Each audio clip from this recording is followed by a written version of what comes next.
The day my ex-wife begged to reconcile, I swirled my wine glass and said, "Sorry, please call me Mr. Johnson now." Before bed, I flipped through Global Reading and read a dead-end novel. The male lead was a pathetic loser, a live-in son-in-law who got slapped around at the drop of a hat. Misunderstood, framed, abandoned, always taking it silently. And in the end, the pathetic thing committed suicide. It pissed me off. I was so annoyed before bed, I chain-smoked 3 cigarettes. Who writes this crap? Obviously written by someone with a gender switch. I'm a glutton for punishment. I finished it anyway. I opened my eyes and saw a luxurious European-style living room. Crystal chandeliers were making my head spin. 3 seconds ago, I was in bed reading a novel, and now I was standing among a group of strangers holding a document. "Ethan, what are you spacing out for? Sign the divorce papers already." A sharp female voice pierced my eardrum. I looked down. The document's title plainly read Divorce Agreement. I looked up. Opposite me sat a woman with immaculate makeup, Sophia, the heroine from that melodramatic novel. Beside her was a sharply dressed man, looking at me with wet eyes. "Brother, I'm sorry." Dylan, the heroine's old crush in the book, was holding my hand, his voice choking. "I really can't let go of Sophia. You've occupied her for 3 years. You should give her back to me." The scene was sickeningly familiar. In the dead novel I read last night, the pathetic male lead was forced by his whole family to divorce at this exact moment. I was stunned. I'd actually transmigrated into the book, and of all people, I'd become the novel's pathetic male lead, Ethan.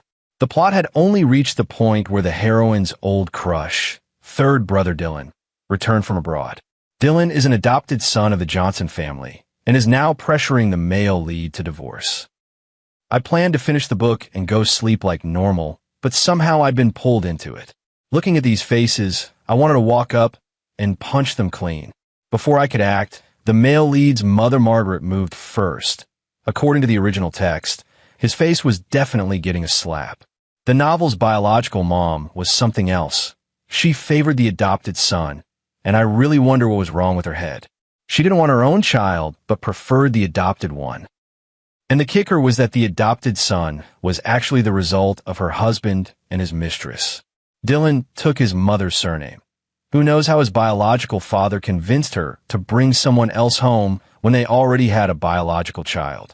Not only did she adopt him, she treated him better than her own son. I don't even know whether to praise the author or curse the mother. I wondered if the mother would die of anger once she knew the truth. Luckily, I'm no longer the original pathetic loser, so I don't have to take that humiliation. With my build and strength, I could easily dodge Margaret's slap. Margaret almost fell when she lost her balance. She gasped, one hand on her hip, the other finger jabbing at me. "You actually dared to dodge? You've gotten bold, haven't you?" That wasn't in the original plot, but it is now. "Mom." Dylan lunged forward to steady her, and then turned to glare at me. "Ethan, how could you treat Mom like this? If you're mad, take it out on me." His stomping looked like a white lily schemer from a palace drama. No wonder he's a male green tea. I almost vomited up last night's dinner. His acting routine deserved a little Oscar. Margaret got even angrier at his act. Her look was like she'd seen an enemy, as if she wanted to swallow me alive. Quivering with rage, she jabbed her finger at me like a machine gun. "You actually dare to dodge? Dylan is excellent in every way, obedient and sensible. And you? Idle all day. If Dylan hadn't gone abroad to pursue his dreams, how could Sophia have married you? You waste. If you were sensible, you'd hurry up and divorce Sophia and give the position back to Dylan." I couldn't help wanting to clap, to give him a round of applause. What kind of author would design such a bizarre plot just to torment the male lead? I looked around. A few relatives sat in the living room watching the show. They were the same accomplices who bullied the male lead in the book. In the original, Ethan was humiliated here in turn and finally signed the divorce papers in tears. I stared at the group before me, a cold smile tugging at the corner of my mouth. "Mom," I said slowly, "do you know why Dylan's surname is Reed?" Margaret froze, clearly not expecting the question. She frowned. "Of course. It's what his biological parents named him. Is it? I put my hands in my pockets and glanced at Dylan with a teasing look. Then asked him who his birth mother is. Dylan's expression stiffened instantly, but he quickly resumed an innocent look. Ethan, what are you talking about? I'm an orphan. Mom and Dad kindly adopted me. An orphan? I snorted. Then why is there a copy of your birth certificate in Dad's safe? The mother field doesn't say Margaret, it says Lisa. Margaret's face changed. She spun to look at Dylan, her voice trembling. Dylan, is this true? Dylan's pupils contracted violently, but he soon put on a hurt expression. Mom, do you believe him or me? Ethan must be holding a grudge and inventing lies. Lies? I sneered. Then do you dare go to Dad's study and open the safe right now? Dylan finally couldn't hold it in. He charged over, grabbed my collar, and ground out through clenched teeth. Ethan, are you trying to get yourself killed? I let him pull me, the smile on my lips deepening. What? Scared. Sophia jumped up and tried to pull them apart. Dylan, don't be impulsive. Only then did Dylan let go, but his eyes were dark and terrifying. Margaret was completely thrown. She looked between me and Dylan, her voice shaking. What's going on? Dylan, oh, you're not really an orphan? Dylan took a deep breath and forced a smile. Mom, don't listen to him. He can't produce any proof. Proof? I spread my hands. I don't actually have any. The room fell silent. But I can tell you the code to Dad's safe. It's your birthday plus Dylan's birthday. If you don't believe me, you can go open it now. Margaret went pale in an instant. I bet she wouldn't dare. In the original, Margaret both loved and feared George and had never dared to pry into his things. Besides, she was already shaken. She wouldn't have the courage to face the truth. Seeing this, Dylan seized the moment. Mom, he's just trying to sow discord. If you really go through Dad's stuff, Dad will be angry when he comes back. Margaret hesitated, just as I'd expected. I sneered. Mom, the good son you've raised for 20 years won't even let you verify things. Don't you think he has something to hide? Margaret's wavering only grew stronger. Sophia quickly diverted the topic. Ethan, don't change the subject. You must sign the divorce papers today. Sign. I glanced at her. Sophia, are you so eager to divorce because you're afraid I'll expose your secrets? Her face changed. What do you mean? Last March, you and Dylan booked a room at the Hilton. I stared into her eyes. Need me to continue? Sophia's face went instantly pale, her lips trembling. What are you talking about? I still had no proof. But in the original book, Sophia and Dylan indeed had an affair. The original male lead was a pushover and pretended not to know. I bet she felt guilty. Sure enough, Sophia's reaction was bigger than Dylan's. She sprang up, voice shrill. Ethan, you're slandering me. Getting flustered? I sneered. Then why don't we check the hotel's check-in records? Sophia went silent in an instant, panic flashing in her eyes as she looked at Dylan. Dylan's face was as black as burnished iron. He slammed the table. Ethan, what exactly do you want? I calmly straightened my cuffs. Simple. First, we can get a divorce, but I want 15% of Johnson Group's shares. Second, from today on, in this house, whoever dares to boss me around. I looked up, my gaze icy as it swept over everyone. I won't mind taking certain people's secrets and telling Dad. The room fell into dead silence. Everyone was stunned. They weren't sure whether I had evidence. But that's fine. What I wanted was their uncertainty. Bluster can sometimes be more useful than actual weapons. Just as the atmosphere reached its breaking point, bang! The door was thrust open. George stood in the doorway with a sullen face, eyes like knives. What is going on? I smiled. The show was finally about to begin. His dress shoes struck the marble with a dull sound as his gloomy gaze swept the living room and finally fixed on me. What's happening? His voice was like ice. Before I could speak, Dylan beat me to it, collapsing to his knees with a thud. The tears came at once. Dad! Ethan! He's bullying me. I almost laughed out loud. That performance deserved 10 little golden statues from the Oscars. He knelt, eyes rimmed red, lips trembling, like a frail white flower victimized by a bully. Voice choking. Ethan, I'm sorry. I really can't let go of Sophia. You've had her for 3 years. It's time to give her back to me. Margaret and Sophia's maternal instincts surged. One on each side, they rushed to support him, looking as if their hearts would break. Dylan, don't kneel. Your knees are bad. Margaret stamped her foot anxiously. Ethan, do you have to make such a scene? Sophia shielded Dylan behind her like a protective mother and glared at me. I raised an eyebrow. Mom, are you out of your mind? I just told you Dylan is the mistress's illegitimate child. Have you already forgotten? Margaret's expression stiffened, but quickly returned to that sharp-faced look. Don't stir trouble here. Dylan's been sensible since childhood. Not like you, idling around all day. Fine, if you're happy to raise a mistress's child, that's your business, I shrugged. But the divorce has conditions. Sophia handed the divorce papers back to me with a cold face. Sign them. It was my fault with Dylan back then. I was wrong, I admit it. He had nailed that humble, weak, helpless little white flower image perfectly. Margaret and Sophia quickly pulled Dylan up from the floor and shielded him behind them, wearing faces full of pity. Did Margaret really forget? Just now I told her Dylan was the mistress's illegitimate child, and she forgot? Enough. Ethan, we're at least husband and wife. Don't make this too ugly, she said, pushing the divorce agreement back toward me. Sign it. It was my fault with Dylan back then. My bad. I must admit it. I took the agreement, glanced over it, and laughed out loud. What a perfect match. 2 scumbags. Fine, sign it then. All marital assets go to me, and you'll compensate me an extra $100 million. If it hadn't been notarized, I would have forced her to walk away with nothing. Sophia's eyes flickered for a moment, but to my surprise, she nodded without hesitation. Okay. Oh, that quick. I raised an eyebrow. True love, huh? Without another word, I signed. Free money. Even the slightest hesitation would be disrespectful to wealth. Between marital assets and cash compensation, it had to be at least $20 million. Amounts I usually wouldn't even dare wish for, lest I offend every deity. After signing, I deliberately let my hand slip and tossed the divorce papers. They knocked over Sophia's bag. Oops, sorry, my hand slipped. Items spilled everywhere. I bent down, picked up a paper, and feigned surprise.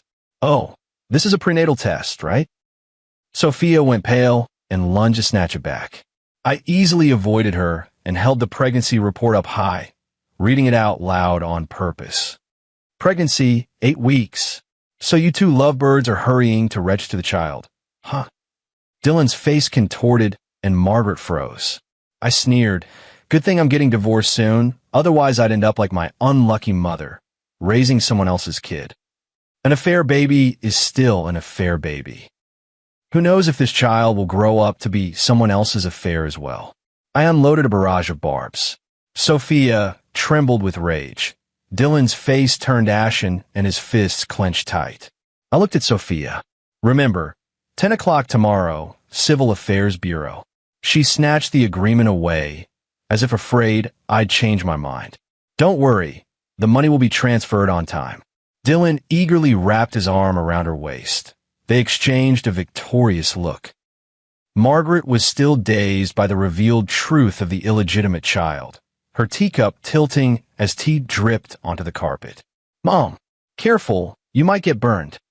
Dylan suddenly released Sophia and, obsequious, went to wipe Margaret's hand. Classic performative personality, as described in the original. George tapped the coffee table with his fingers. Ethan, what did you just say? I shrugged. Nothing much. Just told Mom that the good son she raised for 20 years is actually you and Lisa's illegitimate child. Crash. Margaret's teacup shattered on the floor, tea splashing everywhere. George. Her voice trembled. Is this true? George's expression darkened immediately. His gaze sharpened as he swept to me. Where did you hear that? That doesn't matter, I smiled. What matters is, do you dare open the safe now and let Mom see that birth certificate? George narrowed his eyes and said nothing. Dylan, desperate, rushed over and grabbed my collar. Ethan, stop sowing discord. I let him pull, lips curling. What scared? Smack. George slammed his hand on the table, voice icy. Enough. The room fell silent. He stood and scanned everyone with a grim look, finally stopping at Margaret. Margaret, we'll discuss this later. Margaret's face went deathly pale, her lips trembling. George, you really? George didn't answer. He turned to look at me. Ethan, are you sure you want to handle the divorce like this? I nodded. Yes. Fine. He sneered coldly. If you think you know better, then starting today, not a single Johnson resource will you touch. I smiled. Dad, did you forget? I just took $20 million from Sophia. George's expression stiffened. Besides, I added slowly, are you really going to turn against your biological son for a bastard?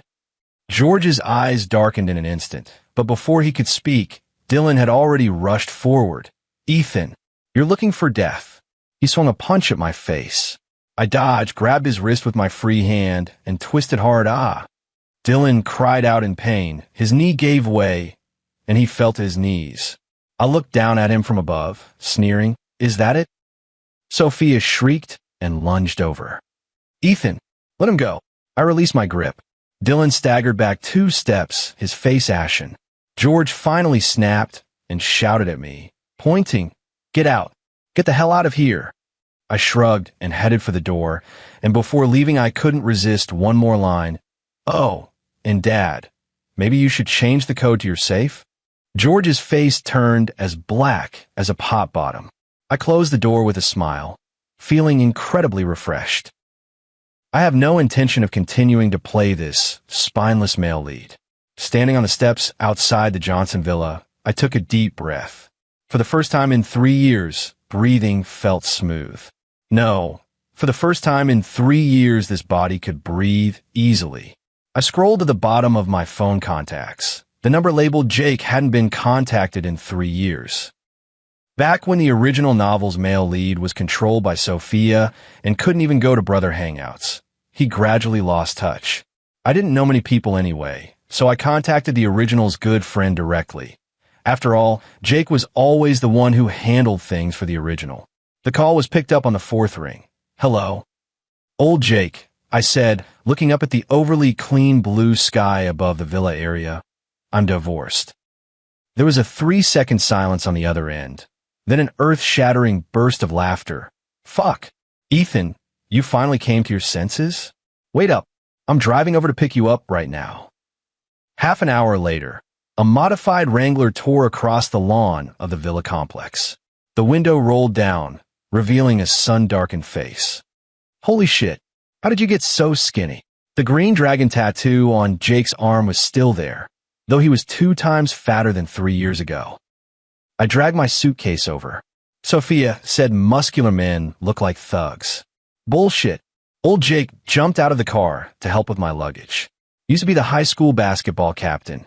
Now looks like a boiled chicken. He suddenly stopped, staring at the bruise on my neck. Who the hell did this? I touched the place Sophia had pinched yesterday. My ex-wife's nail polish was pretty bright, huh? Old Jake slammed his fist on the steering wheel. The horn scared a flock of sparrows into the sky. Damn. First, let's eat. Today I'm going to fatten you back up to 140 pounds. In the private room at Boiling Fish Town, I stunned 3 bowls of rice in a row. Old Jake stuffed food onto my plate while cursing. I told you that woman wasn't a good thing, kept saying she was gentle and virtuous. He suddenly lowered his voice. How do they split the assets? I spat a fishbone out. Tomorrow we're signing the papers at the Civil Affairs office. All post-marriage property is mine. What about the house? 6 villas and 6 suites. I remembered Sophia's pained expression when signing the agreement. She tried to stiff me, but luckily I made a demand. I said, how about we take her infidelity to court? Old Jake laughed so hard Crow's feet creased. Sure, Ethan. Get a divorce and clear your head. That night, I lay in old Jake's spare room when my phone buzzed with a message from Sophia. Be at 10 tomorrow morning. Don't be late. I stared at the screen and sneered. For 3 years, her messages always read like orders from a superior, even the punctuation dripping with condescension. The next day at the Civil Affairs Bureau entrance, Sophia arrived in 10-centimeter heels. A pretty boy trailed beside her, Dylan. Dylan followed behind Sophia with the smug posture of a victor. You would have thought he was a cock of the walk. She glanced at my shabby t-shirt. Divorced and can't even afford a decent outfit? Sophia, Ethan is playing the poor. Then enticing, someone jeered. I wanted to slap him. The idea a man could be that disgusting made me furious. I quickly poked my ear defensively. At least unlike some people who rush to put on a wedding dress before even getting the divorce certificate. Her face changed instantly. She clearly didn't expect me to know about her marriage to Dylan. When the clerk handed over the forms, I signed everything flamboyantly. Sophia suddenly pressed on the last page. The parking space in the garage. Take the cash equivalent. I nodded briskly. After all, the house is yours from before the marriage. The parking space is post-marriage. If I got the spot, it's useless to me. She stared at me suspiciously, probably unable to understand my sudden generosity. Only after we left the bureau and I was admiring the brand new divorce certificate in the sunlight did Sophia walk over with a grave face. Wait, I want you not to bully Dylan in the future, or I won't let you off. Damn. I shoved the certificate into my pocket and slapped Sophia across the face. Are you crazy? We're divorced, and you still want to squeeze me. Then I quickly kicked Dylan, leaving a black shoe mark on his white suit. They both froze, staring at me in disbelief. I swaggered up to Dylan and pointed a finger. If I find out you're still scheming against me behind my back, I'll beat you every time I see you. Sophia lunged to protect Dylan and helped him up, looking at me with murderous eyes. Dylan, looking wrong, said, Sophia, it's okay. I know Ethan's angry. After all, it's because of me that he got divorced. Ethan, take it out on me if you have any anger. Please don't make things hard for Sophia. This scene made me almost burst out laughing. Fine, like you said. I called old Jake with a smile. Call a few brothers to come warm the house up. I just sold a parking space and made free renovation money. 3 days later, at Bihou Garden Villa, I was lying in the massage chair enjoying the new smart home when my phone vibrated. It was a video from Jake. I opened it. Dylan, bruised and battered, was crying to the camera. Ethan sent people to beat me.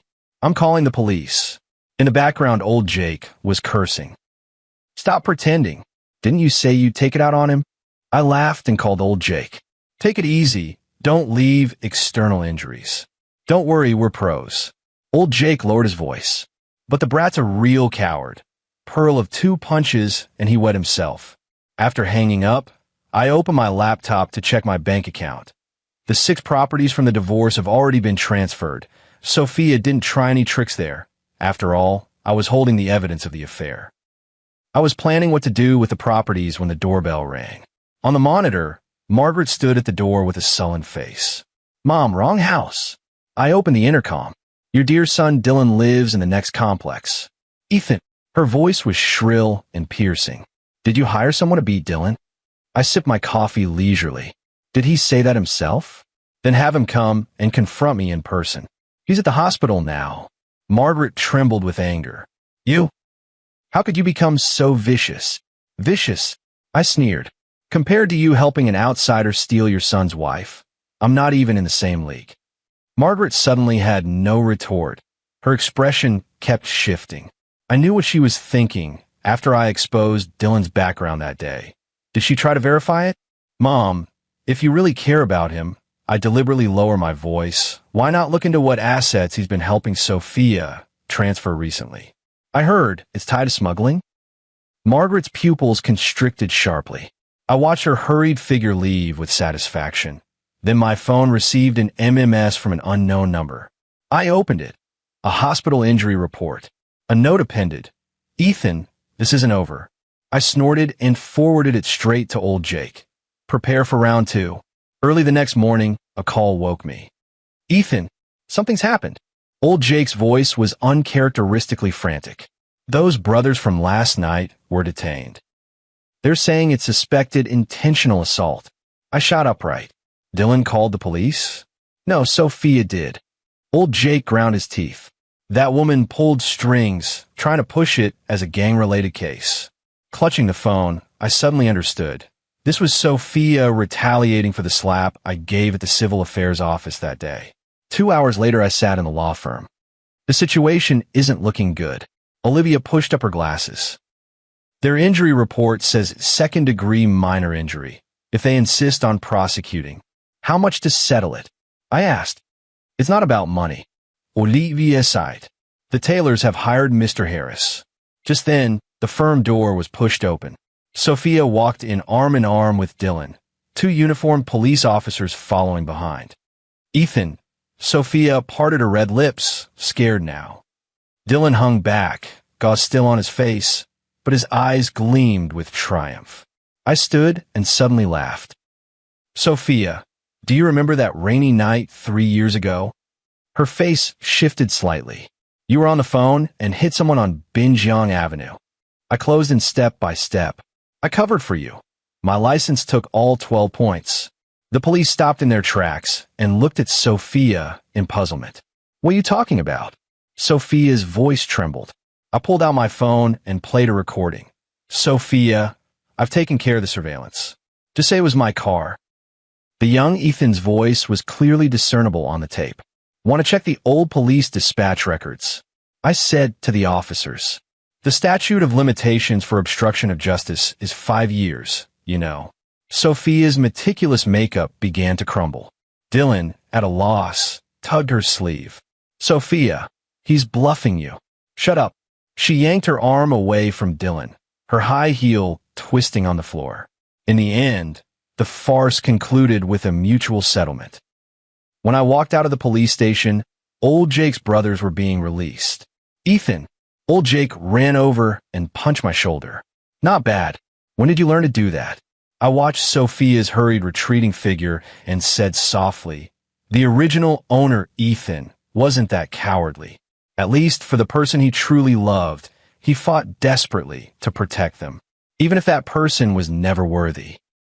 I stood by the floor-to-ceiling window of the villa at Bihu Garden, holding a glass of whiskey. The ice cubes were slowly melting in the amber liquid. Not gonna lie, the rich people in novels really know how to enjoy themselves. Old Jake sat on the sofa, flipping through a stack of documents, his brow tightening more and more.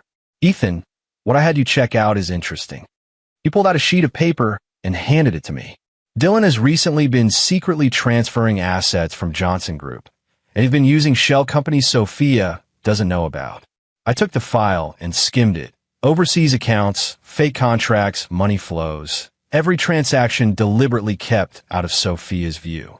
That bastard, old Jake spat, wooing Sophia into marriage while bleeding Johnson Group dry behind her back.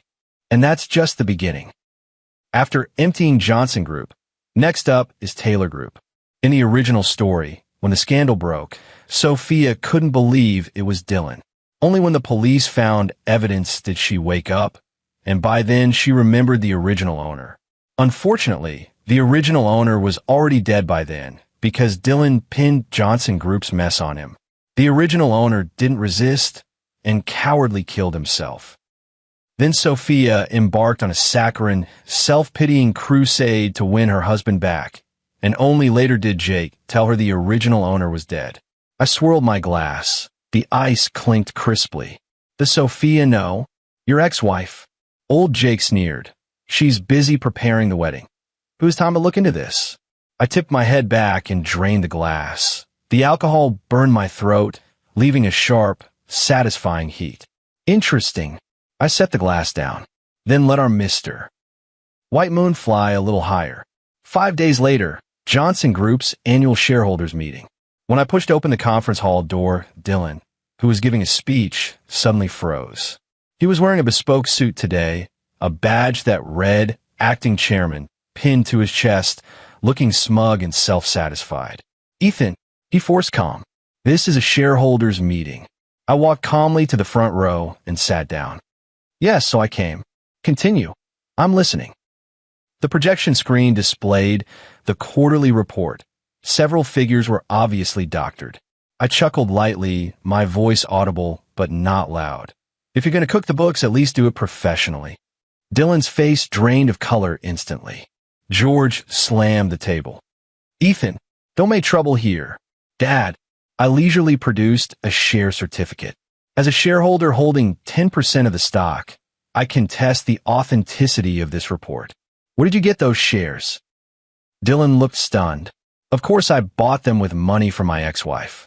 I couldn't help laughing and raised an eyebrow at Sophia. The hall erupted into commotion. The CFO began sweating, glancing at Dylan uncontrollably. You're slandering me. Dylan's voice trembled. Sophia, say something. Sophia sat in the shareholders section, her brow tightly furrowed. She was wearing a Chanel suit today, still elegant and proper, but her gaze had begun to waver. Dylan, she asked softly, what's going on with the overseas investments in Q3? The back of Dylan's suit was already soaked. It's just normal business expansion. I interjected at the right moment. Expansion into private accounts at Swiss banks? The room exploded. An hour later, Sophia from Johnson Group's legal department threw a stack of papers in Dylan's face. How dare you register a company in my name? I leaned against the doorframe, enjoying the ashen look on Dylan's face.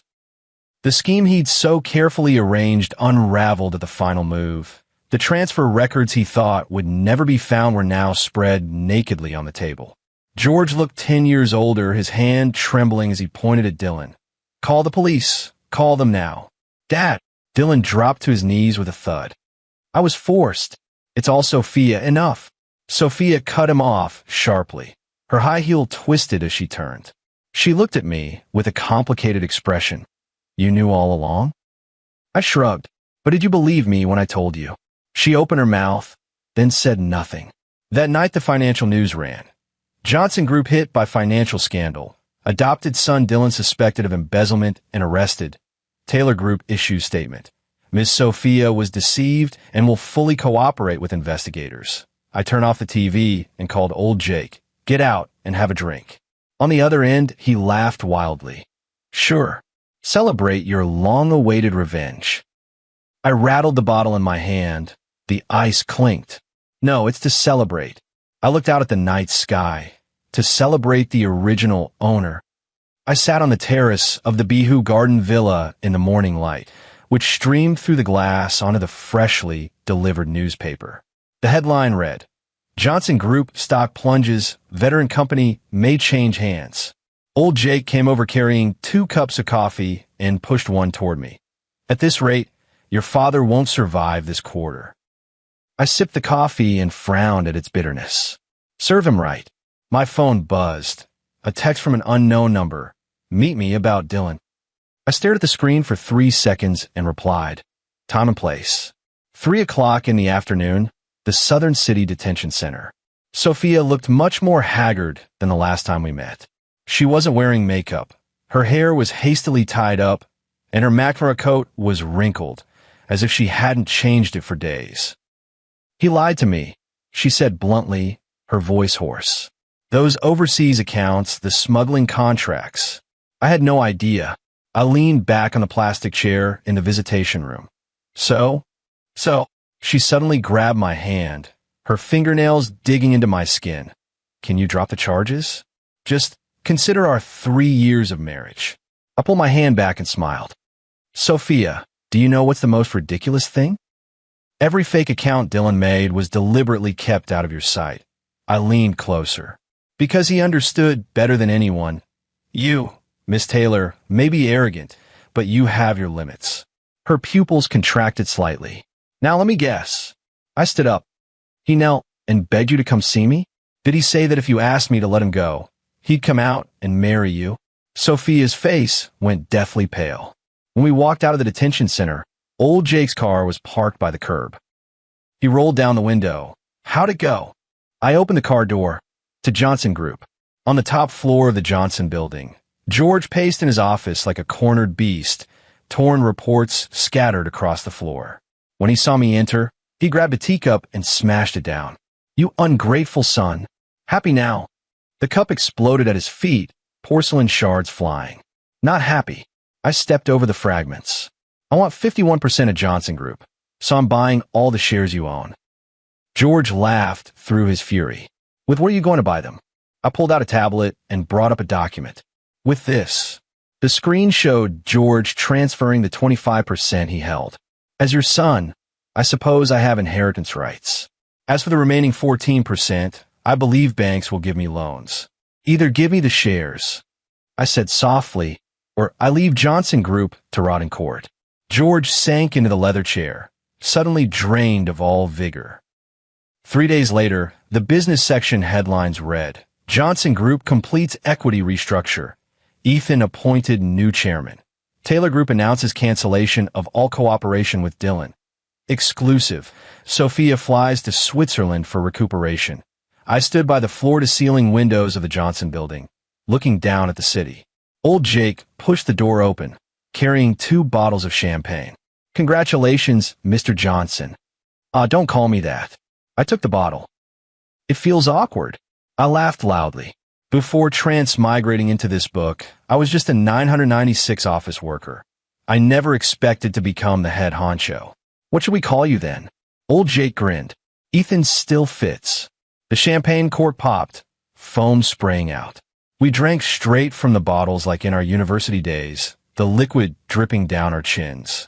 Old Jake suddenly said, Sophia had a miscarriage the day before yesterday and flew to Switzerland this morning. I looked at the departing flight outside the window. None of my business. Want to go fishing this afternoon? Margaret and George, who hadn't been seen together for a long time, were getting a divorce. She hired people to dig up George's dirt and successfully forced him out with nothing. My no-good father left home with nothing. I heard his old lover Lisa rushed back to Japan that night. She didn't even attend Dylan's final trial. Margaret came to see me from time to time, seeking my forgiveness. That middle-aged woman with mush for brains had finally shown some sense. After all, she beat George. While I was still pondering how to get revenge on the rest of them, a phone call came in. Please stop taking the role of Shun Tong. You've ruined my story. George, I've got good news and bad news. Which do you want to hear first? I put down my paintbrush and looked at my friend Frank. He stood at the studio door with a mysterious air, his face a mix of nervousness and excitement. Let's start with the bad news. After all, I've gotten used to it these past 3 years. Your painting, Eternity, just sold for a sky-high price. Over $6 million. I frowned. How is that bad news? Frank chuckled. Because it's actually part of the good news. The bad news is, buddy, you might need to see a psychiatrist. What do you mean? A woman who looks exactly like Mary showed up at your art exhibition. I almost thought I was seeing a ghost. The paintbrush slipped from my hand and fell to the floor, splattering paint across the unfinished canvas. Mary, my late wife, died 3 years ago after accidentally falling off a cliff. I watched with my own eyes as her body was pulled from the water. In that moment, my world completely collapsed. Stop joking around, Frank. Why would I lie to you? She even left this. Frank handed me a note, with an address and a time written on it. My hand trembled slightly. The handwriting was exactly the same as Mary's. That night, I waited until midnight at the designated cafe. Just as I was about to leave, a familiar figure appeared at the door. Mary? No, it couldn't be her. But every gesture of that woman, from the tips of her hair to her fingertips, was a shadow of Mary. George, it's been a long time. She sat across from me, and the familiar voice nearly made my heart stop. Who are you? I struggled to remain calm. I'm Mary, your wife. She smiled and reached out her hand. There was a scar on her palm, the mark Mary got when she accidentally cut herself on glass at 15. Impossible. Mary is already dead. She laughed softly. That was just an accident. I fell off the cliff and was saved by a reclusive old doctor. I lost my memory from the injuries and only recently remembered everything. As she spoke, tears began to fall with an expression I knew all too well, the look Mary wore whenever she felt wronged. I know it's hard to believe, but I really am Mary. I couldn't believe my eyes. The shade of lipstick Mary loved most, the faint little mole beneath her left ear, the unconscious habit of rubbing her ring while speaking. Everything was so familiar. You? Are you really Mary? She nodded and took a small box out of her bag. This is the proof. Inside the box was the first piece of jewelry Mary ever designed. A sapphire ring, the only one of its kind, never mass-produced. I brought it with me that day because I wanted to surprise you. I suddenly stood up and pulled her into my arms. 3 years of longing surged over me like a tide. I held her tightly, afraid that if I let go, she would disappear again. On the way home, she told me about her experiences over the past 3 years. She was rescued by an old doctor in the mountains, lost her memory due to a severe head injury, and lived in a remote mountain village for more than 2 years. It wasn't until she happened to see a poster for my art exhibition that her memory gradually returned. The next day, I took her to see Frank.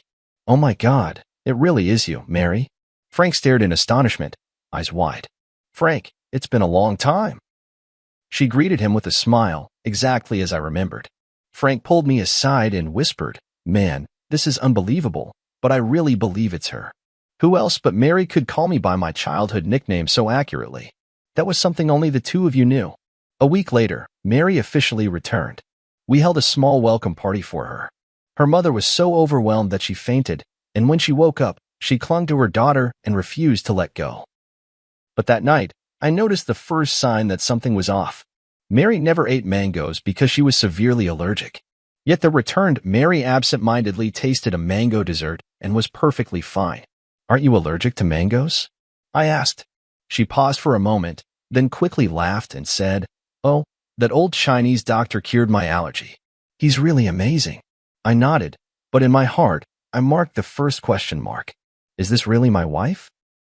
A month passed quickly, and Mary blended perfectly into our lives. She knew the location of every item in the house, remembered our shared memories, and could even accurately name friends we hadn't contacted in years. But those subtle feelings of discord kept growing.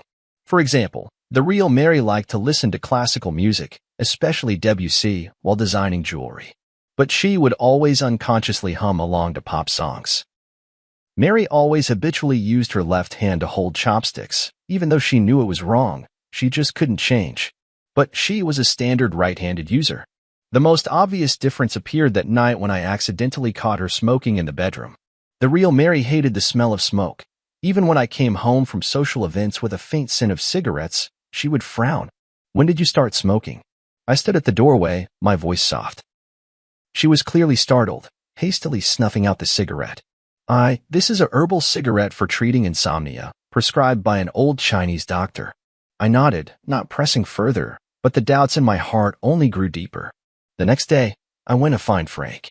"Help me check if, in the past 3 years, plastic surgery technology has advanced enough to achieve this level." Frank's eyes widened. "You mean, she's not Mary?" "I'm not sure, but there are always some things that don't add up." 2 days later, Frank brought news.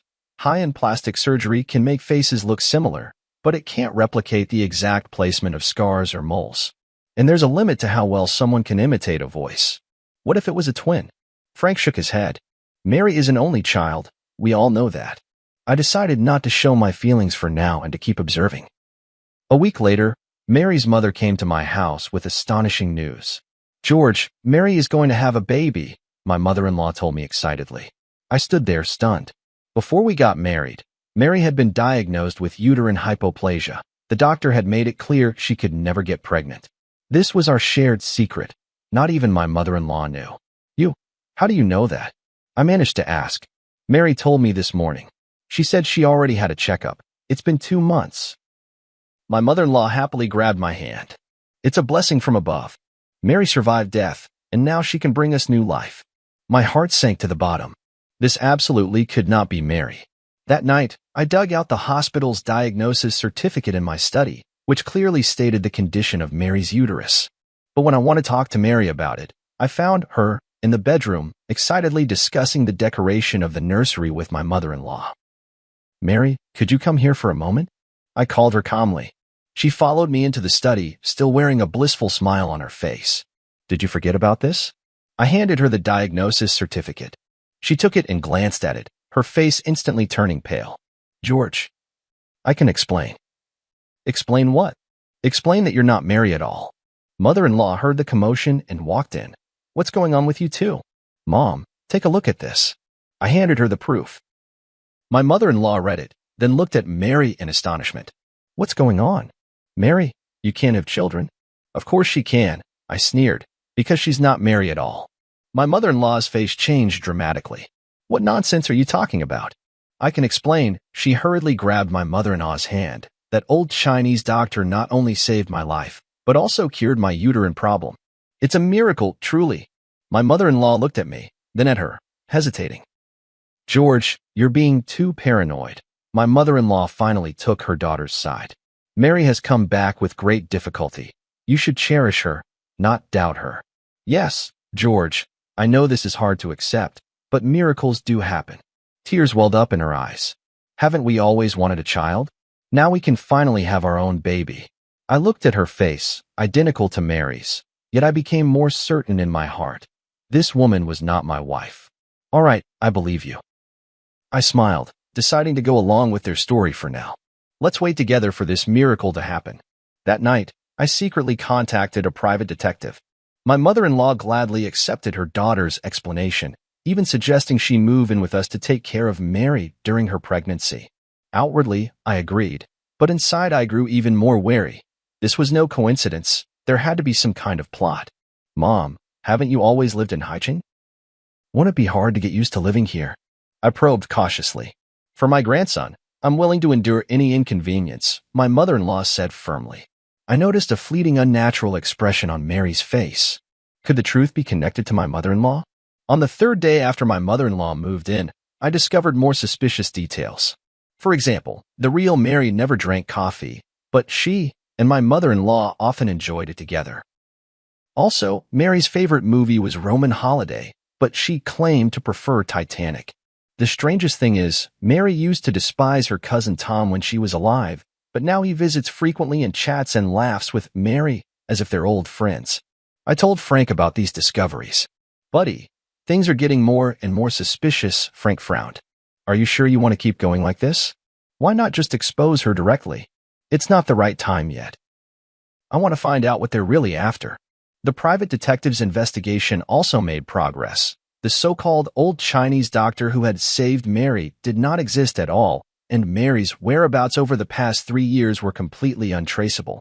More importantly, the private detective uncovered a shocking fact during the investigation.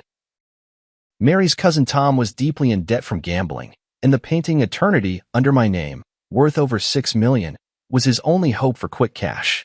They're after your painting, the private detective asserted, and this fake Mary is likely a professional identity fraudster, hard to win your trust. I took a deep breath and decided to take the initiative. That afternoon, I pretended to go out, but secretly returned home and hid in the study. Sure enough, Mary and her cousin Tom were whispering to each other in the living room. It's taking too long, Tom said irritably. How much longer until he sells the painting? Don't worry, she soothed him. I'm already pregnant, and now he completely believes I'm Mary. In a little while, I'll say I want to move to a better neighborhood for the sake of the baby, and then we'll naturally need to sell the painting to raise money. You're really pregnant? That wasn't part of the plan. It was an accident, but it works to our advantage. George wants a child so badly. Does Annie know the truth? She only knows we're trying to scam money, not the specific plan. But she hates George, thinks he caused her daughter's death, so she's more than happy to help. I clenched my fists. So my mother-in-law had always believed that Mary's accident was somehow my fault.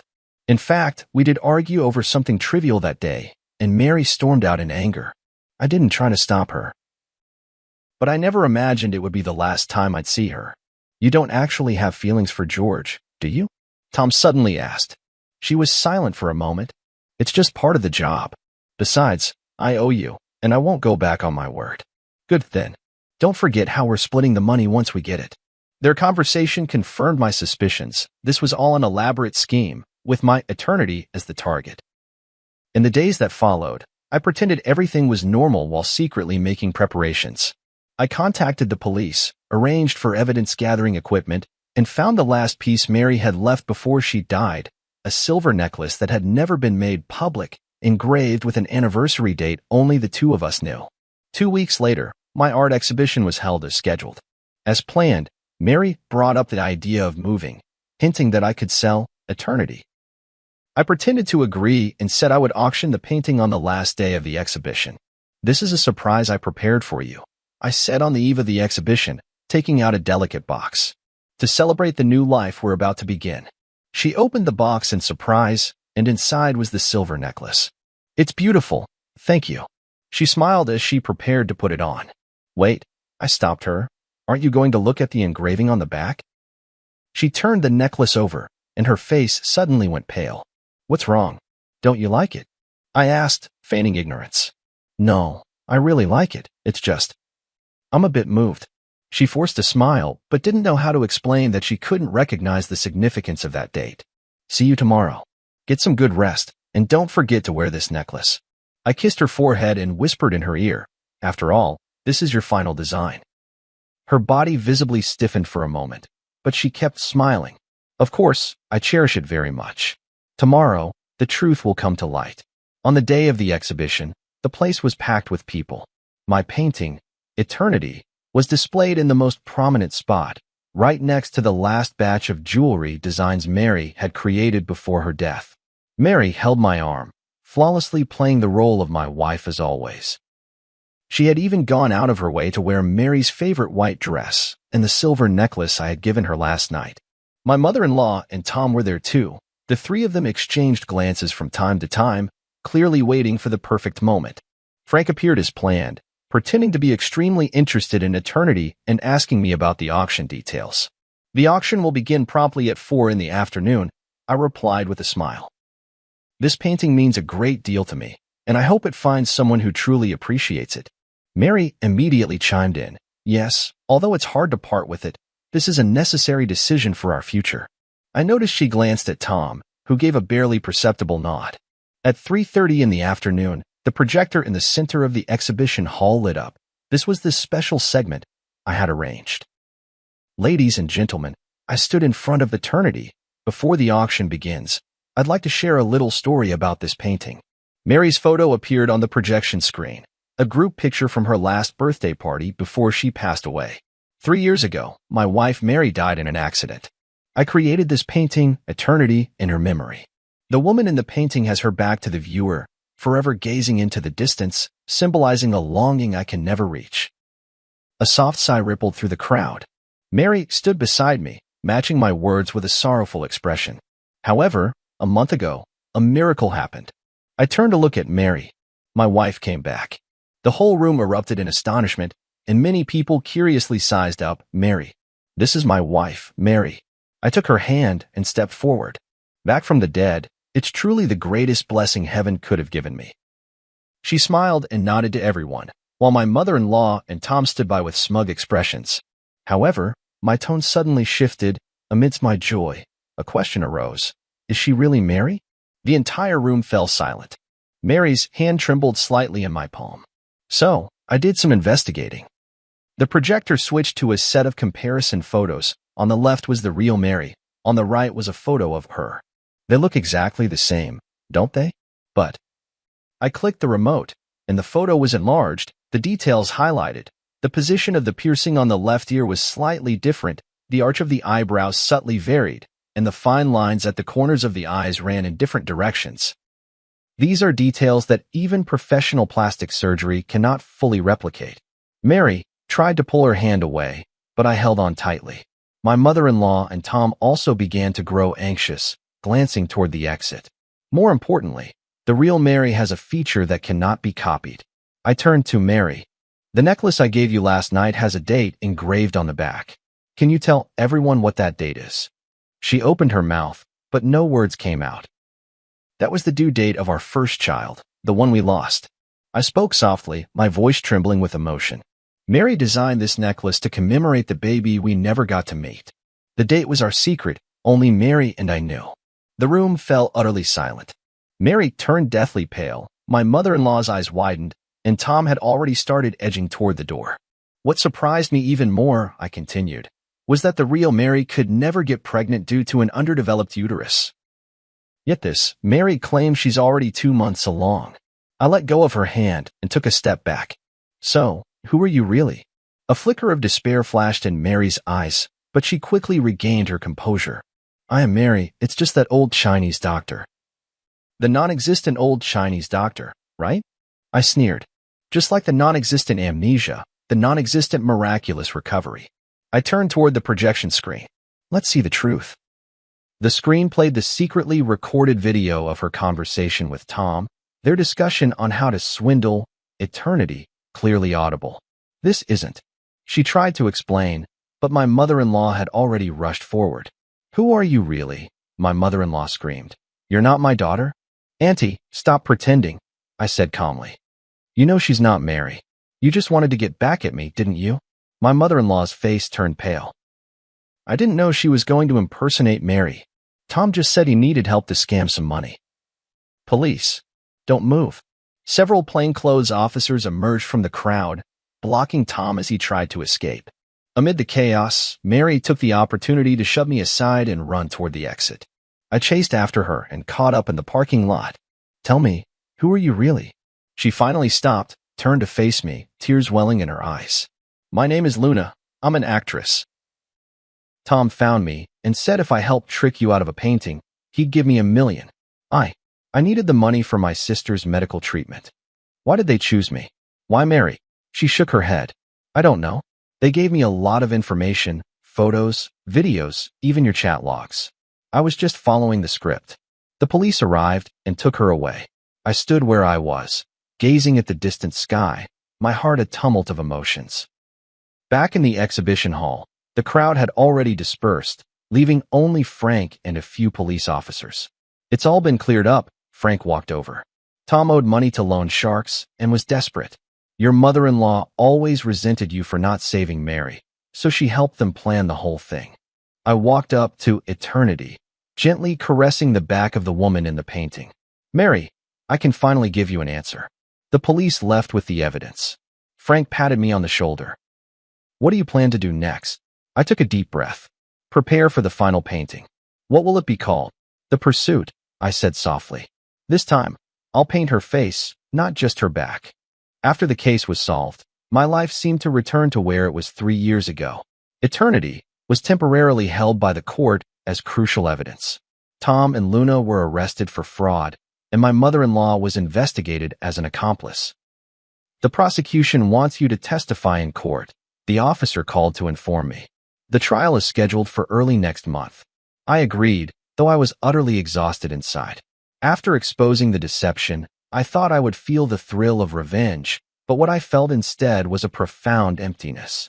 Those days spent with Mary that month had allowed me to feel a trace of warmth in life again, even if that warmth was born of lies. Frank often came to see me, worried I might fall into despair once more.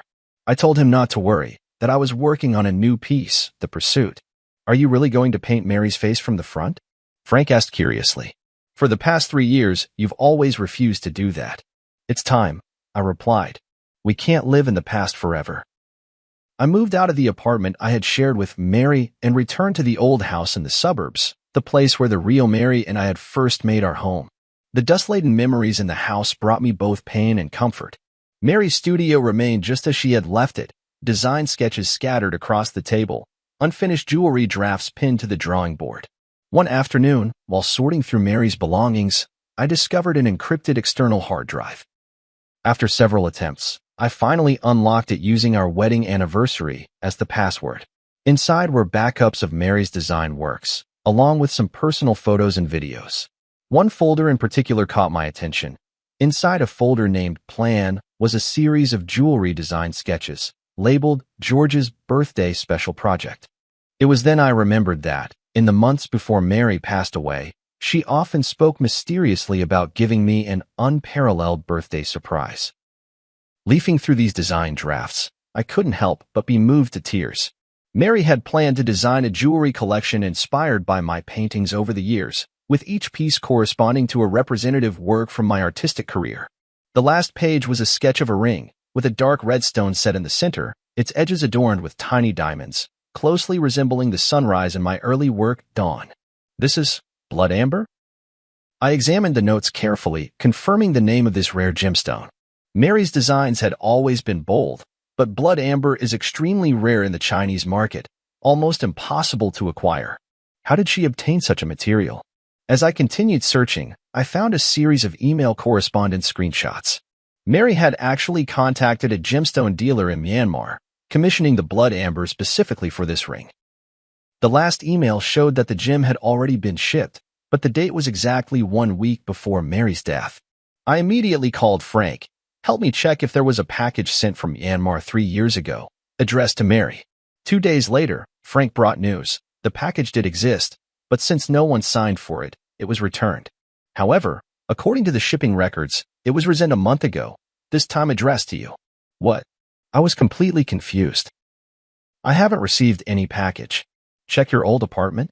Frank suggested. Back at my old apartment, the manager told me there was indeed a package, but it had been signed for by Mary. She said it was a surprise for you, so she didn't notify you, the manager explained. This meant Luna had taken the blood amber. I rushed to the detention center and requested to see Luna.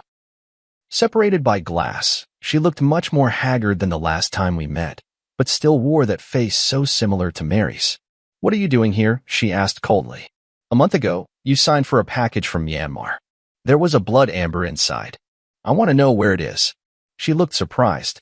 How did you know? Tom asked me to sign for it. He said it was some precious gem. He took it. My heart sank. Tom was deep in gambling debt.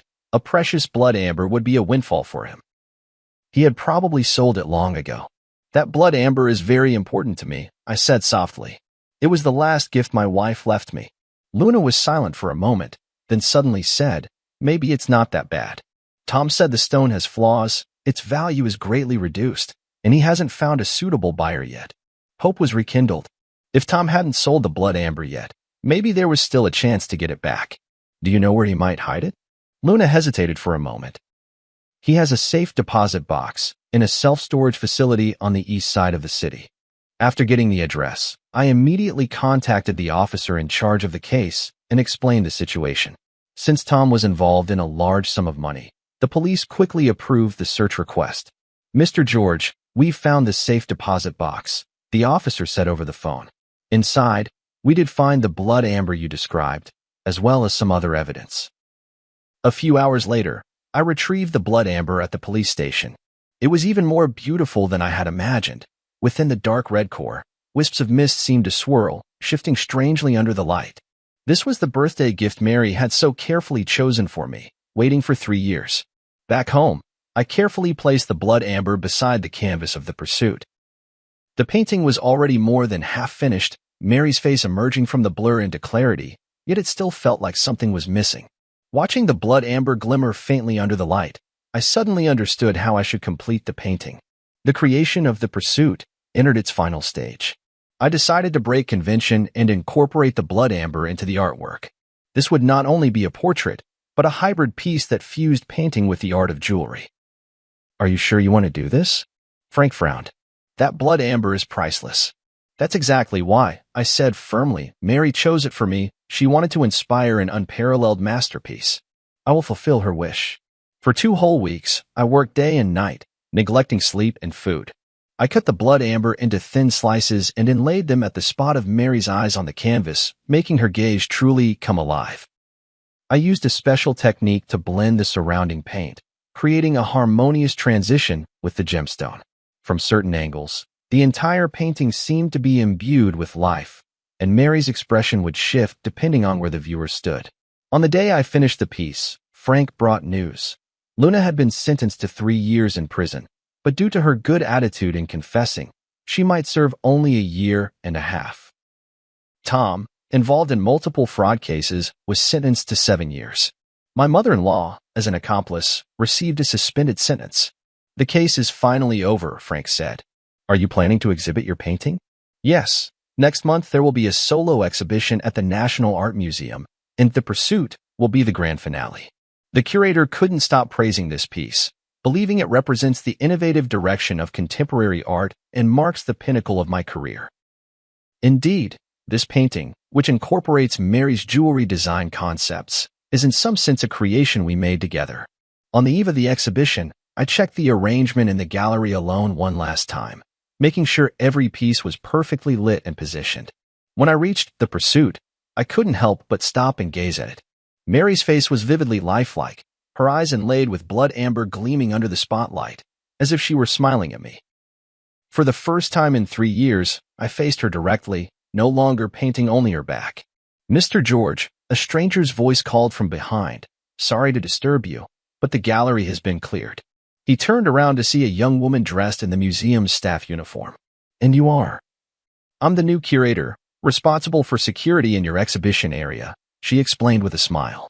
I really like your work, especially this piece, The Pursuit. Thank you. I nodded. I'll be leaving soon. She didn't leave, but continued to gaze at the painting. That red gem is beautiful, almost as if it's alive. It's blood amber, I explained, a very rare gemstone. I know, she said softly, top-grade blood amber from Myanmar, containing plant fossils, extremely rare. I looked at her in surprise. You know a lot about jewelry? She smiled. I studied jewelry design. I'm just working part-time here. For some reason, Mary suddenly came to mind. She, too, had an almost obsessive passion for and expertise in gemstones. If you don't mind me asking, who is the woman in this painting? She asked. My wife, I replied. She passed away 3 years ago. She was a jewelry designer. I'm very sorry, she said sincerely, then gestured toward the blood amber. This gem must mean a great deal to you. It was the last birthday gift she chose for me before she died, but I only found it recently. She nodded thoughtfully. Setting it into her portrait is the best way to remember her. For some reason, talking with this unfamiliar woman brought me a strange sense of calm. Perhaps it was her love for jewelry that reminded me of Mary. Sorry, I have to continue my rounds. She glanced at her watch. See you tomorrow, Mr. George. See you tomorrow, I replied, watching her leave. On the way home, I felt an unusual peace. The completion of The Pursuit seemed to mark the end of my search for Mary as well. Not forgetting, but remembering her forever in another way. The next day, the exhibition's opening ceremony attracted numerous figures from the art world and the media. The Pursuit undoubtedly became the center of attention, with people marveling at this innovative form of artistic expression. Amid the crowd, I noticed that curator standing aside, watching as well. Sunlight streamed through the skylight of the gallery, falling upon her, and for a fleeting moment, I thought I saw Mary's shadow. No, I shook my head, warning myself not to be deceived by mere resemblance. There would never be another Mary in this world, just as there would never be another unique blood amber. After the exhibition, The Pursuit was purchased by an anonymous collector for an astronomical price. I donated all the proceeds to a foundation supporting students in jewelry design, establishing a scholarship in Mary's name. Life slowly moved forward, and I began to accept new commissions and create new works. Occasionally, I would think of that curator with a unique insight into jewelry, wondering if she was still working at the art museum. Until one day, I received an email from HL. There were no words, only an image. A sketch of a ring design, the style strikingly similar to Mary's unfinished series. My heart raced as I replied immediately. Who is this? The response came quickly. Yesterday, you brushed past me by the cafe on the street corner, but you didn't recognize me. If you want to know more, wait for me at the museum entrance at noon tomorrow. Is it that librarian? How could she have a design so reminiscent of Mary's style? Filled with anxiety and anticipation, I decided to accept the invitation and find out for myself. The next day at noon, I arrived at the art museum half an hour early. The sun was shining, and small groups of visitors were coming and going from the exhibition hall, but there was no sign of the mysterious person. Just as I began to suspect this might be some kind of prank, a faint trace of perfume drifted by, a scent unfamiliar to me, yet it inexplicably reminded me of Mary. Mr. George, thank you for coming. The voice behind me made me turn around. It was the curator. Today, she wasn't wearing her uniform, but a simple white dress, completely different from Mary's style when she was alive. Did you send the email? I asked directly. She nodded. There are some things I want to tell you, but not here. Will you come with me? We walked through the small park beside the art museum and arrived at a secluded cafe. The whole time, I kept observing her. Her mannerisms, the way she walked, none of it resembled Mary. Yet her sensitivity to detail and her focused attention gave me a strange sense of familiarity. Who are you, really? The moment we sat down, I couldn't wait to ask. My name is Nicole. She looked me straight in the eye. I'm Mary's student. This answer caught me off guard. Mary had indeed taught jewelry design part-time at the Design Academy before she passed away, but she had never mentioned having any particularly close students. I took her advanced design class the year before she passed, Nicole explained. Her guidance benefited me for a lifetime. That still doesn't explain why your designs resemble her style so much, I said, half convinced. Nicole took a folder out of her bag. These are all notes from Ms. Nicole's class and her feedback on my work. You can look at the handwriting and confirm that it's really hers. I carefully examined the materials. It was indeed Mary's handwriting. There were even traces of the pale purple ink she habitually used. Before Ms. Nicole passed away, she was guiding me on my graduation project, Nicole continued. The theme was interwoven light and shadow, blending Eastern and Western aesthetic elements. She gave me a lot of valuable advice and even showed me a sketch from a private project she was working on at the time. George's special birthday project? I blurted out. Nicole's eyes widened in surprise. You know about it? I only found out recently. I briefly explained the origin of the blood amber. I knew that blood amber would eventually find its way back to you, Nicole said with a smile. Nicole always said it was a destined gift. Is that why you contacted me? Because you saw the blood amber? Nicole was silent for a moment, as if choosing her words carefully. Not entirely. After Nicole passed away, I've been trying to carry on the design philosophy she taught me. Some time ago, I happened to see the news about your eternity being stolen, and then I saw someone impersonating Nicole. I thought I should tell you a few things. She took a letter out of her bag. This is the last letter Nicole gave me after class before she passed away. She said if her surprise plan went smoothly, I should show you this letter. If anything went wrong and she was gone, I should still make sure you see it. I took the envelope. It was indeed Mary's handwriting, and it read, "To my dearest husband." The envelope had already been opened. I didn't know what was in the letter at the time. I just kept it as Nicole instructed, Nicole explained. It wasn't until I saw the news that I opened it. I hope you won't blame me. I carefully took out the letter paper and unfolded it to read. Dear George, if you are reading this letter, perhaps my surprise plan has gone awry. Don't worry, it's just that the plan has changed, and the form of the gift may be different now. The blood amber I picked for you is said to be known as the Eye of Rebirth. Legend has it that looking at the world through it reveals truths that are often overlooked. I hope it can become a turning point in your artistic career, leading you to see new possibilities. All these years, your paintings have always depicted backs, as if you're afraid to face something head-on. I hope this gemstone will give you the courage to paint the front, to capture true emotions. No matter what happens, please remember, love does not disappear, it merely changes form, like this blood amber, which, after millions of years, transforms from resin into a gem, yet still shines. Forever loving you, Mary. The handwriting became a bit messy at the end, as if written in a hurry. I stroked the paper, as if I could feel Mary's emotions at that moment. Thank you, I said, my voice choked with emotion. This means a lot to me. You're welcome. I'm just fulfilling Ms. Nicole's request, Nicole said with a smile. Actually, there's one more thing I'd like to ask your help with. What is it?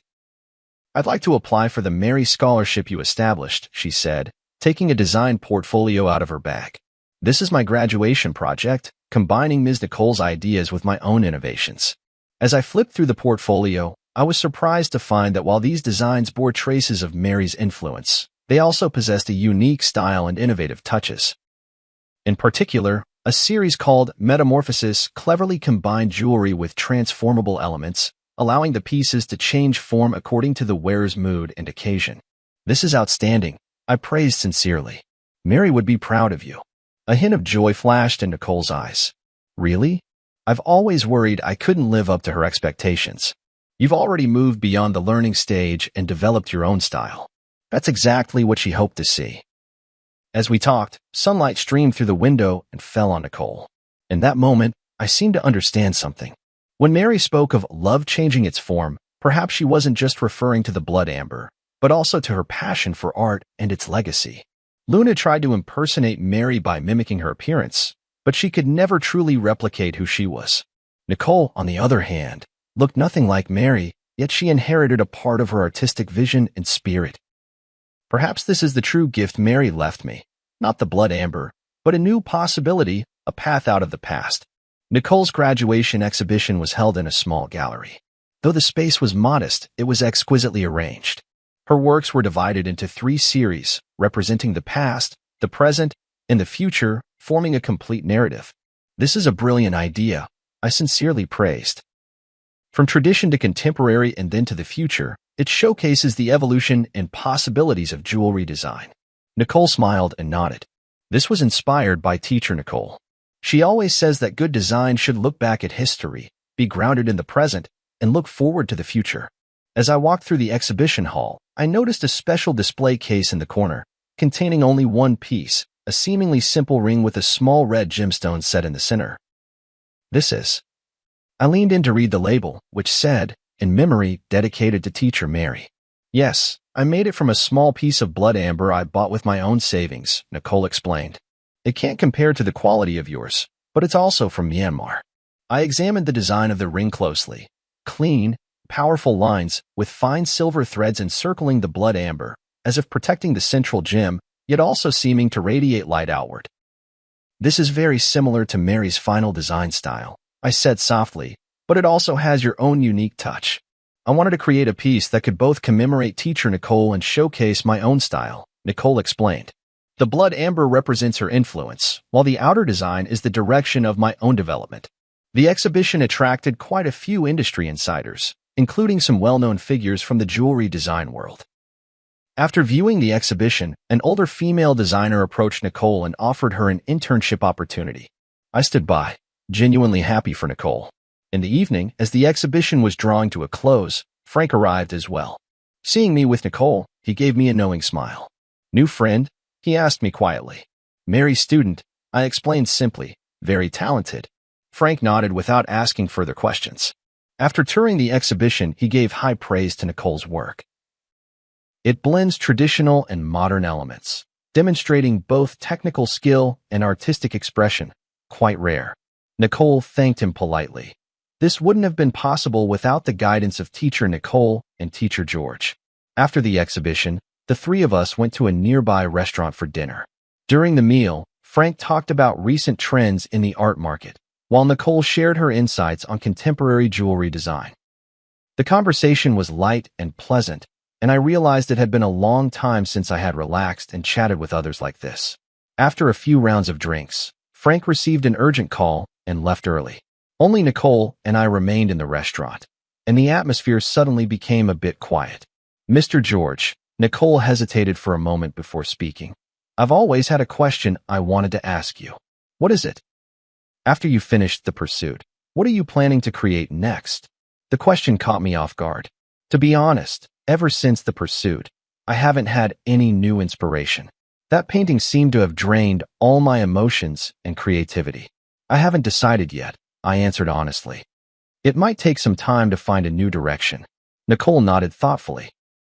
Nicole once said that the hardest thing for an artist isn't creating a stunning masterpiece, but finding a way forward after reaching the peak. She really did say that, I recalled with a smile. Mary always saw further than I did. "Maybe," Nicole said softly, "you could try a new direction that combines your work with jewelry design?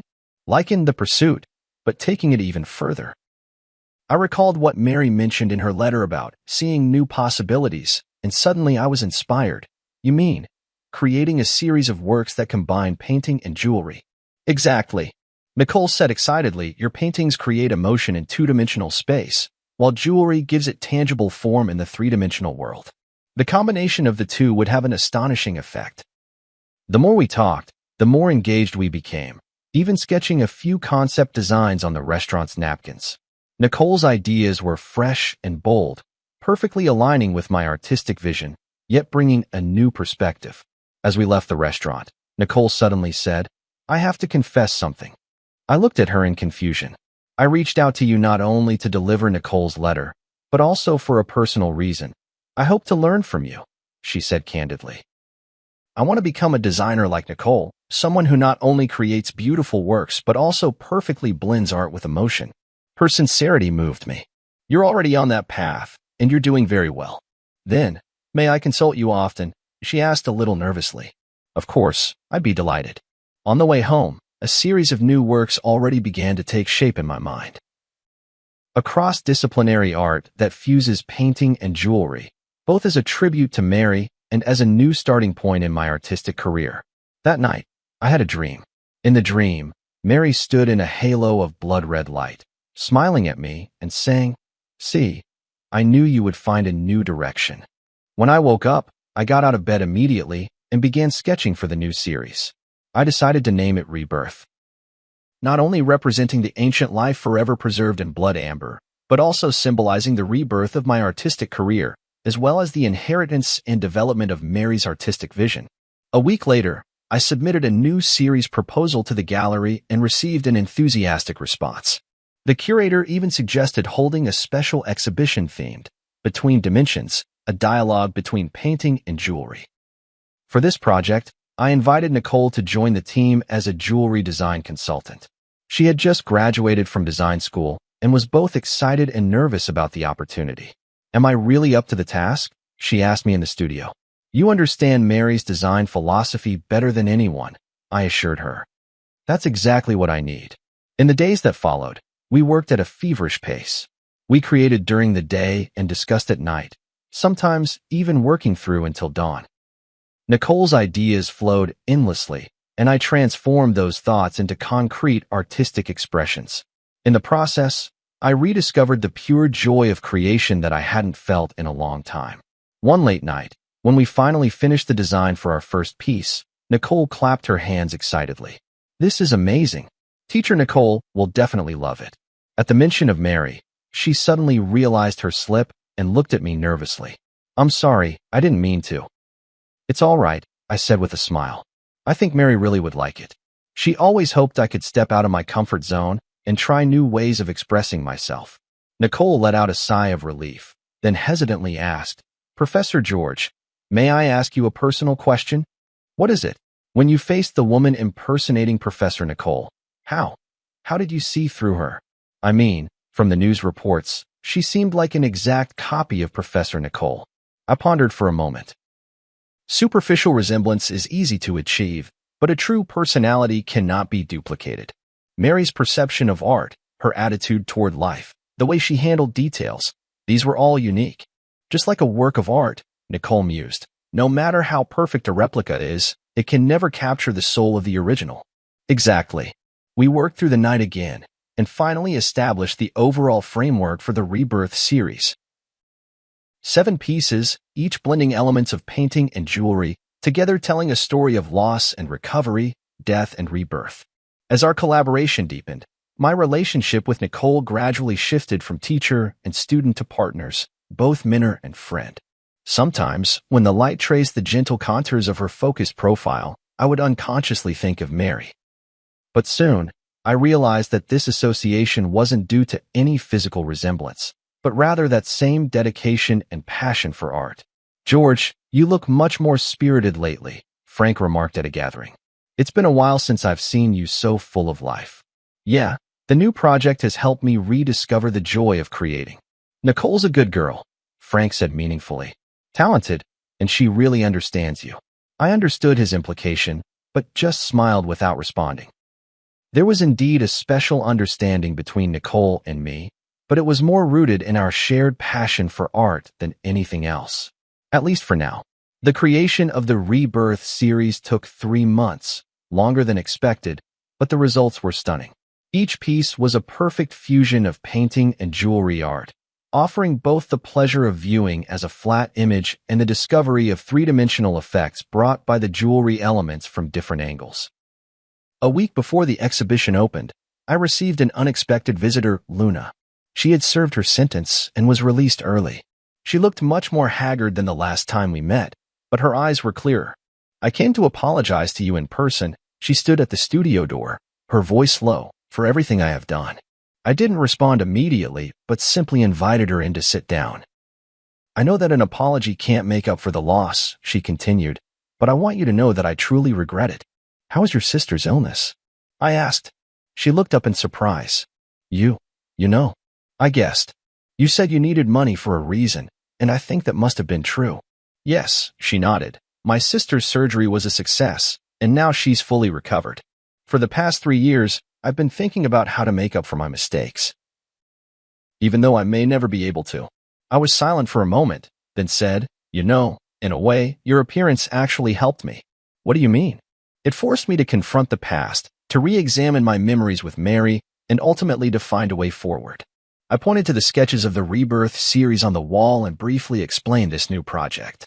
Luna listened quietly, a look of genuine respect in her eyes. "I'm glad you were able to find a new beginning from that nightmare," she said at last. "I hope I can find my own path to rebirth as well." As she left, She handed me a small package. These are some simple pieces of jewelry I made in prison. The craftsmanship is rough, but each one represents my remorse and blessings. I hope you can accept them. Opening the package, I found several small trinkets handmade from fine wire and colorful glass beads. Though simple, it was clear the creator had poured their heart into them. Nicole happened to come into the studio at that moment. Seeing the trinkets, she asked curiously, "What are these?" I told her about Luna's visit. "You forgave her?" Nicole was a bit surprised. "Not exactly forgiveness," I said thoughtfully. "It's more like understanding. Everyone has their own hardships and choices. What's important is how we learn and grow from our mistakes." Nicole nodded pensively, picking up a piece of jewelry to examine it closely. The craftsmanship is rough, but the concept is ingenious. This person seems to have a talent for design. "Perhaps," I said, "everyone has the possibility of being reborn." On the day of the exhibition opening, numerous figures from the art and jewelry worlds gathered together. The Rebirth series received unprecedented acclaim. Critics called it a model of cross-disciplinary art, and the gallery owner was overjoyed, announcing plans for a nationwide tour. In the crowd, I saw Luna. She was dressed simply, standing quietly in a corner, admiring the exhibits. Our eyes met in the air. She nodded slightly, then walked away. "Who was that?" Nicole asked, standing beside me. "Someone searching for rebirth," I replied. Nicole seemed to understand and asked no more. We stood side by side before the pursuit, watching the blood amber refract a strange light under the lamps, like the silent burning of life's flame. "Thank you," I whispered to Nicole. "Without you, this series might never have come into being." "It was your philosophy that guided us, teacher Nicole," she replied modestly. "I was just fortunate enough to be the messenger." In that moment, I suddenly understood the true meaning of what Mary had written in her letter. Love has changed its form. Love exists not only in memory and longing, but also in inheritance and innovation, shining brightly in every spark of artistic creation. And I, at last, had learned how to begin anew after loss, to embrace rebirth while still searching. The success of the exhibition exceeded everyone's expectations. In just 1 month, the Rebirth series was reported on by major media outlets and even attracted the attention of the international art world. A renowned auction house extended an olive branch to me, hoping to include several pieces in their annual highlight auction. "This is an unprecedented opportunity," Frank said excitedly. "If the deal goes through, you'll become a top player in the contemporary art market." I wasn't particularly concerned with commercial success, but I did feel the joy of having my work widely recognized. More importantly, this series opened up a new artistic path for me, freeing me from the creative shackles of the past 3 years. Nicole benefited as well. As the project's jewelry design consultant, she received high praise from the industry. Several well-known jewelry brands reached out to her, hoping she would join their design teams. "Which offer are you planning to accept?" One night, as we were tidying up the studio together, I asked her. "To be honest, I'm still hesitating." Nicole paused her work. "These are all great opportunities, but what? But I want to keep working with you." She looked straight into my eyes. "Rebirth is just the beginning, isn't it?" Her candor surprised me a little. Indeed, the success of this series had opened up many new creative possibilities for us, but I wasn't sure if I should continue such a close working relationship. "You should consider your own career development," I said tactfully. "These opportunities are very rare for young designers." Nicole seemed to sense my hesitation and nodded gently. "I understand." In the days that followed, we were both busy and rarely had the chance to talk alone. A week later, Nicole told me she had decided to accept an invitation from a French jewelry brand and would be going to Paris to work for 2 years. "Congratulations," I said sincerely. "It's a very good choice." "Thank you," she replied with a smile, though a fleeting, elusive emotion flashed in her eyes. "I think this is the best arrangement for both of us." Before Nicole left, we held a small farewell party. Frank, the curator, and a few mutual friends came. The atmosphere was warm, tinged with a hint of sadness. After a few rounds of drinks, Frank found an opportunity to pull me aside. "Are you really going to just let her go like this?" "What do you mean?" I pretended not to understand. "Don't play dumb, man," Frank said bluntly. "You have feelings for her. That's obvious." "That's just professional rapport," I argued. "Is that so?" Frank looked at me meaningfully. Then why have you been so distracted ever since she decided to go to France? I was at a loss for words. In fact, these past few days I had indeed felt an inexplicable sense of loss, but I kept telling myself it was only because I had lost an excellent partner. I know what you're worried about. Frank lowered his voice. You feel like you're letting Mary down, don't you? I remained silent. He had touched upon the deepest concern in my heart. Mary has been gone for 3 years now. Frank gently patted my shoulder. She would want you to be happy. After the party ended, I walked Nicole home. The night was tranquil as water, and the city lights flowed around us. Thank you for your help and guidance these past few months. Nicole stopped at the entrance of her apartment building. This experience has meant so much to me. I should be thanking you, I said sincerely. Without you, the Rebirth series would never have been completed. We fell into silence, as if both searching for the right words to say goodbye. My flight is the morning after tomorrow, Nicole finally said. I still have some things to take care of tomorrow. So, this is probably the last time we'll see each other. 2 years will pass quickly. I tried to make my voice sound light. Paris is a beautiful city. You'll like it there. She nodded, a complex emotion flickering in her eyes. Professor George, there's something I've always wanted to tell you, but never found the right opportunity. What is it? I chose to study jewelry design because I saw Nicole's works. She took a deep breath, or more precisely, because I saw the pieces Nicole designed for you. The way she perfectly fused love and art moved me deeply. I didn't know that, I said in surprise. I've always hoped that one day I could be like Nicole, creating art filled with emotion.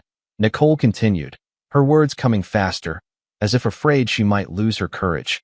But now I realize that what I want even more is to create for a specific person, just like Nicole created for you. I understood her implication, and my heart suddenly began to race. Nicole, please don't respond, she gently interrupted me. I just wanted you to know before I leave. No matter how you feel right now, remember that starting over is not a betrayal of the past, but a way of cherishing life. With that, she rose up on her tiptoes and softly kissed my cheek, then quickly turned and walked into the apartment building, leaving me standing alone in the night, my mind in turmoil. After returning home, I tossed and turned, unable to sleep, replaying Nicole's words and that gentle kiss over and over in my mind. Suddenly, I remembered a small box in the study, where Mary's last complete letter was kept, a letter I had found while sorting through her belongings. But at the time, overwhelmed by grief, I never had the courage to open. Now, I finally mustered the courage to walk into the study and retrieve that delicate little box from the depths of the drawer. Inside lay a pale pink letter, bearing Mary's familiar handwriting. Dearest George, by the time you read this letter, you may find yourself at a crossroads in life, hesitating between moving forward or staying where you are. My greatest wish is that you can move bravely through life, as freely as your brush glides across the canvas. Love is not a shackle, but a liberation. Memory is not a burden, but a source of strength. If one day you meet someone who can rekindle the light in your eyes, please don't hesitate because of your longing for me. True love is wishing happiness for the other, even if there is no longer a place for oneself in that happiness. Remember, the days we loved each other were complete, with no need for regrets. And now, it's time to paint a new picture, my beloved. Forever loving you. Mary. Tears blurred my vision. It was as if Mary had foreseen my current situation and had already given me her blessing. She was always like this, always able to see further and more clearly than I could. At that moment, I made up my mind. Early the next morning, I drove straight to Nicole's apartment. Professor George? Nicole opened the door in surprise, clearly not expecting me. I have something to say to you. I looked her straight in the eyes, not as your teacher, but as George. I handed her Mary's letter. Nicole read it carefully, her expression shifting from surprise to being moved, and finally, her eyes grew moist.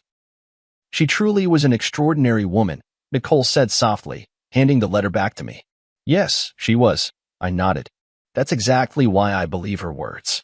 Nicole, cancel your plans for Paris. Stay and continue our collaboration, will you? Nicole looked at me in shock. Are you serious? I've never been more serious, I said quietly. Rebirth is not just the name of an artwork, it's a possibility in life. Are you willing to explore that possibility with me? Her answer was a firm embrace, warm and real, like the first ray of sunlight after a long winter.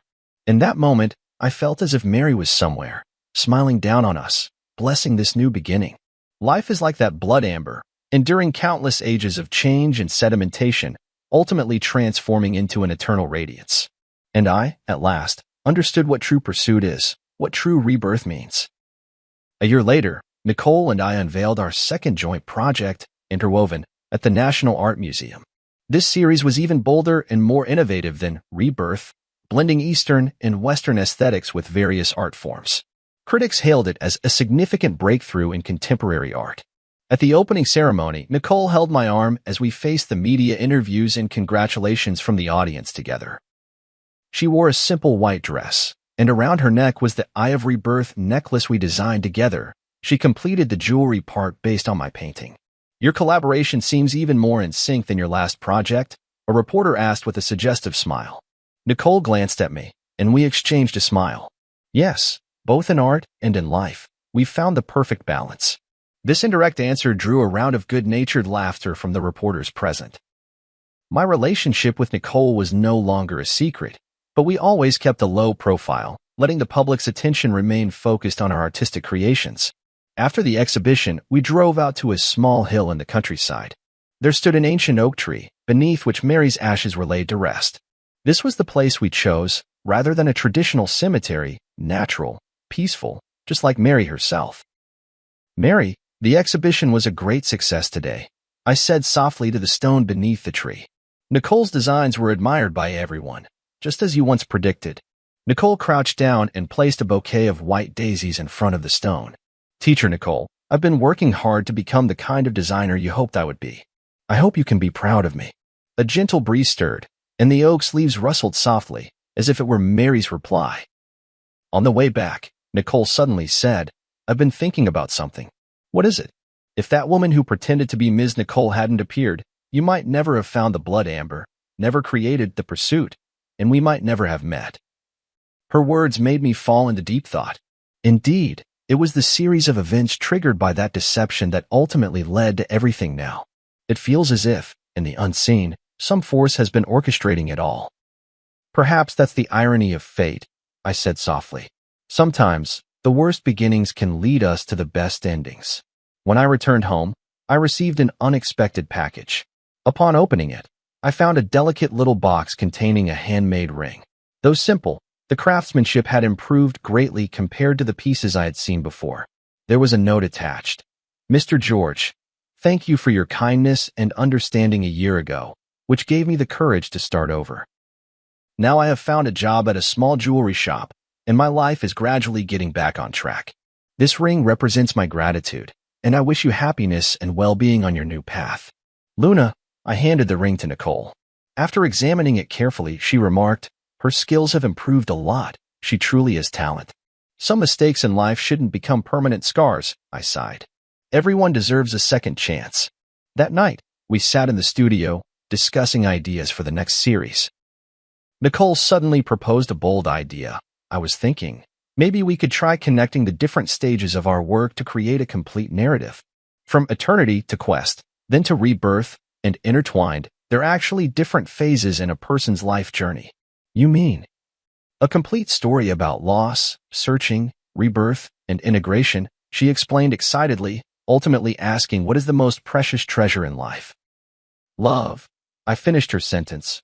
"No matter what form it takes." Nicole nodded, her eyes sparkling with creative fire. "We could call it the forms of love, an unprecedented artistic exploration." "Sounds like a long-term, ambitious project." "We have time," she smiled, holding my hand. "We have so much time." In that moment, I felt a powerful surge of creative inspiration, just like when I first began my artistic career years ago, filled with passion and possibility. But this time, I was not facing the blank canvas alone. 2 years later, the Forms of Love series was exhibited simultaneously in the world's 5 greatest art museums, causing an unprecedented sensation. Critics called it a milestone in contemporary art history, blending painting, sculpture, jewelry design, and other art forms to create an entirely new artistic language. The final piece of the exhibition was titled Eternal Ring, a massive circular canvas depicting every form of love in life, familial, platonic, romantic, and the love for art itself.